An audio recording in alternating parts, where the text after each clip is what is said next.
ICT বইয়ের পঞ্চম অধ্যায়ের এই ক্লাসটিতে তোমরা অ্যালগরিদম ও ফ্লোচার্ট শিখতে পারবে। তবে অ্যালগরিদম এবং ফ্লোচার্ট শেখার আগে তোমার জানতে হবে অ্যালগরিদম কি, অ্যালগরিদম কাকে বলে, ফ্লোচার্ট কি, ফ্লোচার্ট কাকে বলে। কারণ তুমি যখন সৃজনশীল প্রশ্ন উত্তর লিখতে যাবা তখন কিন্তু কতে, সৃজনশীল প্রশ্নের কতে এই প্রশ্নগুলো চলে আসে। তো সৃজনশীলের ক না পারলে কিন্তু পরীক্ষা ভালো হয় না। আমি একেবারে সহজ ভাষায় বলতেছি, আমার বিশ্বাস তুমি জাস্ট একবার শুনলেই আজীবন মনে রাখতে পারবে। ওকে, আচ্ছা। তো অ্যালগরিদম কাকে বলে? উত্তর, উত্তর মনোযোগ। কোন সমস্যার সমাধানের লিখিত ধাপকে অ্যালগরিদম বলে। মানে কোন সমস্যা সমাধানের লিখিত ধাপকে অ্যালগরিদম বলে, এতটুকু লিখলে যথেষ্ট। ফ্লো চার্ট কাকে বলে? উত্তর, কোন সমস্যার সমাধানের চিত্রভিত্তিক উপস্থাপনকে ফ্লো চার্ট বলে। কি বলছি বলো তো? ফ্লো চার্ট কাকে বলে? উত্তর তোমরা নোট করে রাখতে পারো, এই সহজ ভাষায় লিখে দিবা। কোন সমস্যার সমাধানের চিত্রভিত্তিক, ওই যে ফ্লোচার্ট চিত্রের মাধ্যমে উপস্থাপন করে না, ওই কথাটি আমরা বলে দিব। কোন সমস্যা সমাধানের চিত্রভিত্তিক উপস্থাপনকে ফ্লোচার্ট বলে। তো যাই হোক, এটি হচ্ছে পঞ্চম অধ্যায়ের দ্বিতীয় ক্লাস। আমি বলছিলাম ধারাবাহিকভাবে তোমাদের আইসিটি এই পঞ্চম অধ্যায়ের ক্লাসগুলো দিব নতুন করে এখন স্মার্ট বোর্ডের মাধ্যমে। আর তোমরা চাইলে কিন্তু ঘরে বসে আমার কাছে আইসিটি অনলাইনে পড়তে পারো। শুধু পড়তে পারো এটা না, মানে অনেকেই পারে কিন্তু পরীক্ষার প্রশ্ন গুলিয়ে ফেলে। এখানে নানান কৌশল আছে, ওই কৌশলগুলো জানতে হবে। তো আমার কোর্সে ভর্তি হলে এই কৌশলগুলো ভালো করে আয়ত্ত করতে পারবা। বিস্তারিত জানতে আমার হোয়াটসঅ্যাপ নাম্বার এসএমএস দিও। ঠিক আছে, আমরা এখন অ্যালগরিদম আর ফ্লো চার্ট শুরু করে দিই। আর ঢাকার মধ্যে যদি কেউ থাকো, সে সরাসরি ক্লাস করতে পারবা। ঢাকার বিভিন্ন জায়গায় আমার শাখা আছে। তো অনলাইন অফলাইন যে কোনো প্রয়োজন আমার এই হোয়াটসঅ্যাপ নাম্বার এসএমএস দিও। মাত্র 999 টাকায় ফুল কোর্স, তোমার suggestion, CQ, MCQ, basic, live practice সব থাকবে। বোর্ড পরীক্ষার আগ রাত পর্যন্ত, একদম সকাল পর্যন্ত। মানে তুমি যা আশা করবা আমার কাছ থেকে তার থেকে বেশি পাবা ইনশাআল্লাহ। তো আমরা এই ক্লাসটিতে শিখবো দুটি সংখ্যার যোগফল নির্ণয়ের অ্যালগরিদম ও ফ্লোচার্ট। একটু আগে বলেছিলাম অ্যালগরিদম কাকে বলে। অ্যালগরিদম হচ্ছে আমি এখানে লিখে দেই।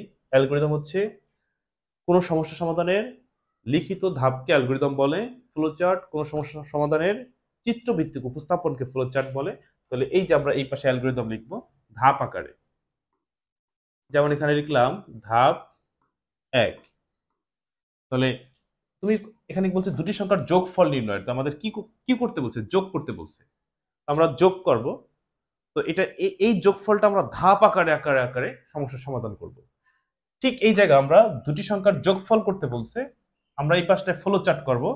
ফ্লো চার্ট হচ্ছে চিত্রভিত্তিক, অর্থাৎ এই যোগফলের সমস্যা সমাধানটা আমরা করব চিত্রের মাধ্যমে। তো যে কোনো ফ্লো চার্টে প্রথমে শুরু প্রতীক হচ্ছে একটু ডিম আকৃতি। কেমন বলো তো? আমি সুন্দর করে দিই। আচ্ছা, একটু ডিম আকৃতি দেখো, একটু ডিম আকৃতি, এখানে লিখবা স্টার্ট। ওকে ওকে। আচ্ছা, মানে যে কোনো কাজ প্রথমে তো তুমি শুরু করো, মানে কোনো কাজ তো অবশ্যই প্রথমে শুরু করতে হয়, তাই না? আমরা এই জন্য এখানে লিখলাম ধাপ 1 শুরু করি, আর ওইখানে প্রতীকের সাহায্যে অর্থাৎ চিত্রের সাহায্যে আমরা উপস্থাপন করলাম শুরু করি। তো এবং পরবর্তীতে যখন তুমি কোনো একটা কাজ করো, ওই কাজটা করতে যা যা প্রয়োজন সেটা তুমি গ্রহণ করবে না। তাহলে শুরু করার পরে ইনপুট, মানে গ্রহণ মানে তো ইনপুট। তো দুটি সংখ্যার যোগফল করতে হলে তোমার এই দুটি সংখ্যা জানতে হবে, কিন্তু এখানে তো দুটি সংখ্যা বলা নাই। তাহলে তুমি কোন দুটি সংখ্যা ধরবা? এখানে তুমি কাল্পনিকভাবে যে কোনো কিছু ধরতে পারো। আমরা ধরে নিলাম সংখ্যা দুটি এবি। একটু বোঝার চেষ্টা করো। আরেকটি কথা, ধরো তুমি একটা ক্লাস করার পরে যখন এই রিলেটেড আরো ক্লাস যদি না পারো, তাহলে ধরে নেবা তুমি শিখতে পারো না। একটা ক্লাস করলে, একটা প্রশ্ন শিখলে যদি তুমি শুধু একটাই পারো, তাহলে মনে করবো তুমি শিখতে পারো না, বুঝতে পারো না। আমি এখন তোমাকে এই যে এই দুটি সংখ্যার যোগফল নির্ণয়ের অ্যালগরিদম ফ্লোচার্ট বোঝাবো। বিশ্বাস করো, এই প্রশ্ন আমি যতভাবে পরিবর্তন করে দেই না কেন তুমি পারবে, শুধু একটু মনোযোগ থাকো। ওকে। তো স্টার্টের পরে হচ্ছে ইনপুট। ইনপুটের ঘর সামান্তরিক। যদি কেউ এই প্রতীকগুলো না চেনো, তাহলে এটা তো পঞ্চম অধ্যায়ের দ্বিতীয় ক্লাস, প্রথম ক্লাসগুলো দেখো, এখানে আমি আলোচনা করেছি এগুলো। তো এখানে আমরা লিখবো ইনপুট।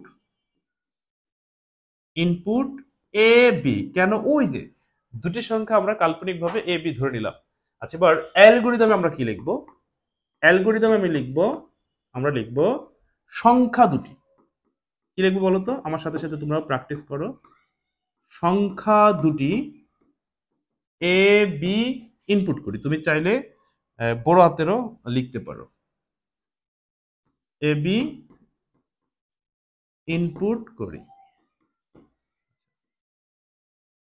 এরপর ধাপ 3, ধাপ 3-এ আমরা কি লিখবো? আমি যদি ফ্লো চার্ট অর্থাৎ চিত্রের মাধ্যমে সমস্যাটা করি, মানে আমাদের বলছে দুটি সংখ্যার যোগফল নির্ণয় করো, তাহলে আমরা প্রথমে শুরু করছি, সংখ্যা দুটি গ্রহণ করছে, এখন আমরা যোগ করে দেবো, তার মানে প্রক্রিয়াকরণ। তো ফ্লো চার্টের প্রক্রিয়াকরণের প্রতীকটি হচ্ছে আয়তক্ষেত্র। এই ঘরটার ভিতরে তুমি লিখবা টোটাল সমান সমান এ প্লাস বি, কারণ আমাদের সংখ্যা দুটি যোগ করতে বলছে, সংখ্যা দুটি হচ্ছে এ এবং বি, আমরা এ আর বি যোগ করে দিয়েছি। এবার এই ব্যাখ্যাটা ধাপ আকারে, ওই যে অ্যালগরিদম কাকে বলে, কোন সমস্যা সমাধানের লিখিত ধাপকে অ্যালগরিদম বলে। তো এই জায়গায় আমরা এবার এই লিখিত মানে ধাপকে আর লিখিত ধাপের মতো সমস্যাটা সমাধান করবো। তাহলে আমরা ওই কথাটি এখানে উপস্থাপন করবো এভাবে যে সংখ্যা দুটির যোগফল এত নির্ণয় করি। বোর্ডে তাকাও, সংখ্যা দুটির যোগফল যোগফল টোটাল সমান সমান এ প্লাস বি নির্ণয় করি। হয়ে গেল, ধাপ 3 হয়ে গেল। এবার ধাপ 4-এ আমরা কি করব? মানে ধরো তোমাকে বললো দুটি সংখ্যার যোগফল নির্ণয় অ্যালগরিদম করো, ফ্লো চার্ট করো, তুমি সংখ্যা দুটি শুরু করলা, সংখ্যা দুটি গ্রহণ করলা, যোগ করলা। তো এবার যদি যোগ করে ফেলাও তাহলে সেই যোগফলটা বের করবে না, মানে আউটপুট। আমরা জানি ইনপুট আর আউটপুটের ঘর একই, সামন্তরিক। তো এখানে আমরা একটা আউটপুটের ঘর বের করব। তো এই জায়গাটায় লিখবো প্রিন্ট টোটাল। এটা হলো ফ্লো চার্ট গুলো। এবার অ্যালগরিদমে কি লিখবো? অ্যালগরিদমে লিখবো কমন কথা। কি কমন কথা? যে ফলাফল প্রিন্ট করি। কেন এই কমন কথাটা লিখবো বলো তো? ধরো তুমি এখন লিখলা যে যোগফল প্রিন্ট করি, ভালো করে লিখে দিই। তুমি এখন ধরো লিখলা যে যোগফল প্রিন্ট করি, যদি গড় বিয়োগ করো তখন যদি তালে তালে যোগফল প্রিন্ট করে লিখে ফেলো বা ভুল হয়ে যেতে পারে, এই জন্য আমরা সবসময় কমন একটা কথা বলে দিব, ফলাফল প্রিন্ট করি, স্যার বুঝে দেখি। তাহলে ফলাফল প্রিন্ট করি হয়ে গেল। আচ্ছা, ফলাফল যদি তুমি প্রিন্ট করে ফেলো, মানে ফলাফল যদি বের করে ফেলো, তাহলে তো তোমার আর কোনো কাজ নাই। তো এখন শেষ করি। তো আমরা জানি শুরু প্রতীক আর শেষ প্রতীক একই। কেমন বলতো? ডিম আকৃতি। তাহলে এখানে আমরা লিখবো হচ্ছে ধাপ 5-এ শেষ করি। বুঝতে পারছো কিনা বলো? বলো বুঝতে পারছো কিনা? আমি কিন্তু এইটি করার আগে তোমাদেরকে বলছিলাম যে একটি প্রশ্ন শেখানোর পর যদি ওই রিলেটেড আর প্রশ্ন তুমি না পারো তাহলে তুমি শিখতে পারো নাই। আচ্ছা, এবার আমি তোমাকে বাসার কাজ দিলাম, এই দুটি না, আমি তোমাকে বাসার কাজ দিলাম 3টি সংখ্যার যোগফল নির্ণয়ের অ্যালগরিদম ফ্লো চার্ট করো। এবার আমাকে বলো তুমি পারবা কিনা। তুমি বলো স্যার বাদ দেন এগুলো, আমরা পারবো। কমেন্টে জানাও আমাকে। এখন আমি ধরো 3টা দিলাম না, আমি বললাম 4টি সংখ্যার করো। তুমি বলো স্যার আপনি 4টি 5টি যা দেন সব পারবো, কারণ আমি বুঝে গেছি। এটাই হচ্ছিল পড়াশোনার সিস্টেম, যে একটা পারলে ওই রিলেটেড যত প্রশ্ন সব পারা যাবে। ওকে, তো ঠিক আছে, এটি হচ্ছে পঞ্চম অধ্যায়ের 2য় ক্লাস। আমি কখনোই বড় ক্লাস দেই না, ভেঙে ভেঙে ভেঙে ভেঙে তোমাদেরকে শেখানোর চেষ্টা করব। আর এই ক্লাসগুলো আরো সাজানো গুছানো একসাথে পাবা বেসিক ওই কোর্সে।